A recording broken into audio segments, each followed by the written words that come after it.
농지를 보실 때 지금 세종 사신다고 그랬어요. 아, 그래가지고 그쪽으로 좀 보시는구나. 청주, 뭐 대전, 뭐 이런 쪽으로.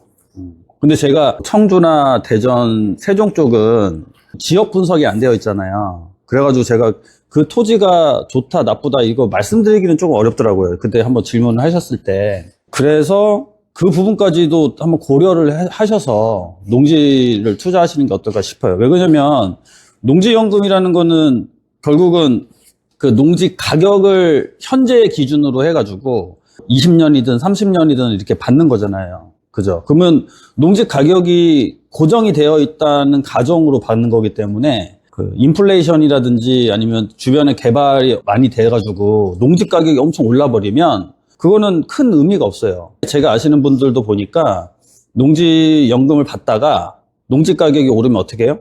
지금까지 받았던 농지연금 반환하고요. 그 농지를 팔아가지고 그 시세 차익이 높으면 그게 훨씬 더 좋잖아요. 그러니까 굳이 그 싼 농지를 찾는 것보다는 그래도 농지 가격이 오를 만한 지역에 농지를 사셔서 일단은 처음에는 저 농지연금을 받으시다가 나중에 뭐 농지 가격이 2배, 3배, 뭐 10배 올라가면 그때는 당연히 매각하는 게 훨씬 유리하거든요. 네, 그래서 그것까지 고려해서 농지를 보시는 게 어떨까 싶습니다. 그래서 물건을 주시는 건 제가 분석은 해드릴 수 있어요. 그래서 이런 건 권리상 하지 아무것도 없고 그다음에 받기만 하면 전혀 문제될 거 없다. 보통 토지 경매들이 다 그래요. 권리상 99%는 문제되는 게 없어요. 그냥 받으면 내 거 되는 거야. 근데 단지 거기에 뭐 가처분이라든지 또는 선순위 가등기라든지 뭐 이런 것들이 되어 있으면 그때 좀 애매한 건데 가처분 가등기 이런 선순위로 되어 있는 것들이 단 1%도 안 돼. 경매 물건에. 그렇기 때문에 그냥 받으시면 되고 그 다음에 현장을 갔을 때 농지면 농지로서 기능을 하고 있으면 끝. 만약에 갔는데 건축물이라든지 이런 것들이 있어. 그럼 그것만 어떻게 해결하냐가 문제인 거지 나머지는 뭐 문제가 아무것도 없어요. 대신 문제는 토지는 잘 봐야 된다. 잘 봐야 된다는 게 뭐냐면 그런 경우가 있어. 꼭 옆 땅을 보고 오시는 분들이 계셔요. 이게 특히나 절대농지 같은 경우는 똑같이 생겼잖아. 그러니까 경매 나온 거 불법 형질 변경이 되었는데 옆 땅을 보고 오셔가지고 입찰하는 사례가 있었어요. 진짜로 실제로. 그래서 뭐 어떻게 막 난리 났어요. 그런 경우가 있으니까 정확한 물건을 받냐 안 받냐 그것만 주의하시면 뭐 농지 경매에서는 크게 문제될 게 없다고 보셔도 될 것 같아요. 불법으로 형질 변경된 농지에 농지 취득 자격 증명원의 발급이 가능해요? 제가 그때도 우리 한 분 계셨을 텐데 그분이 농지를 몇 개 받으셨어요. 근데 농지 받을 때 불법으로 좀 형질 변경이 되어 있는 것도 있거든요. 시멘트 포장이 되어 있는 거. 그러니까 그게 건물을 짓다가 만 것도 있고 건물을 철거했는데 기초는 철거를 안 했는 것도 있었어요. 농지인데. 그러니까 건물을 짓다 말 경우에도 기초가 남아있고 그 다음에 건물이 있는데 위에 건물만 철거하고 기초를 철거하려고 하니 이게 기초 철거하는 게 또 만만치가 않거든요.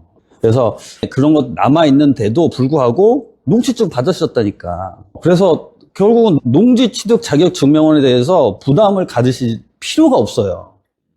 단지 그런 건 있어. 농지 취득 자격 증명원이 어떨 때 안 나오냐. 여러 명이 농지를 공동으로 취득을 할 때 그때는 좀 조심을 하셔야 돼요. 그러니까 3인까지는 괜찮은데 뭐 4인, 5인, 6인 이렇게 되면은 이제 농지위원회 심의를 받아야 돼. 그럴 경우 조심하셔야 되고 그다음에 거리가 멀어서 그럴 경우에 그것도 심의 대상이 돼요. 거리가 뭐 통작거리 30km 이상 될 때. 그러니까 농지위원회 심의만 문제가 안 되면 크게 문제 없다. 그러니까 너무 걱정하실 필요가 없어요. 그럼에도 불구하고 걱정이 되면 이 옥션원 보세요.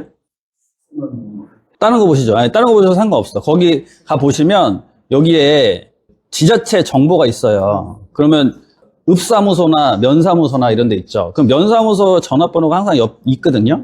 그럼 면사무소 이 전화해가지고 농지 취득 자격 증명원 담당자 누구냐. 그래서 그 담당자랑 통화하시면 돼. 경매물건 주소 있죠.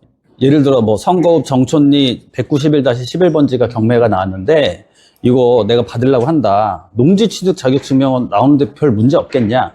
이거 물어보면 돼. 그럼 그 사람들은요. 잠시만요 하고 위성으로 다 봐. 그래서 이거 별 문제 없어요. 왜냐면 이분 담당자들은 거의 잘 알고 있어. 그 동네를. 네, 그래서 크게 너무 걱정하시지 않으셔도 됩니다.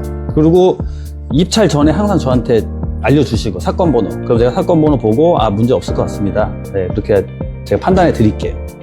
네. 끝까지 시청해 주셔서 감사드립니다. 부동산 경매 투자에 도움이 되셨다면 좋아요 부탁드리고 앞으로도 이와 같은 영상의 시청을 희망하시면 구독 부탁드립니다.